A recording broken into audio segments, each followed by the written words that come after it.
So the next step, we installed the rack to the wire ropes.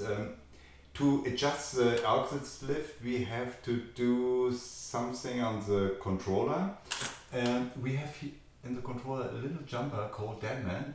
We have to pull out this little one and we put it in one step to the switch S2.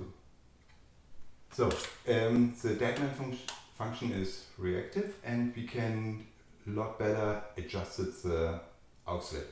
The next thing what we have to do is we have to cut all the little cable ties. Please a little bit carefully that you not cut the wire rope. Then you bring the wire rope in good shape around the tubes and then we can start with the adjustment.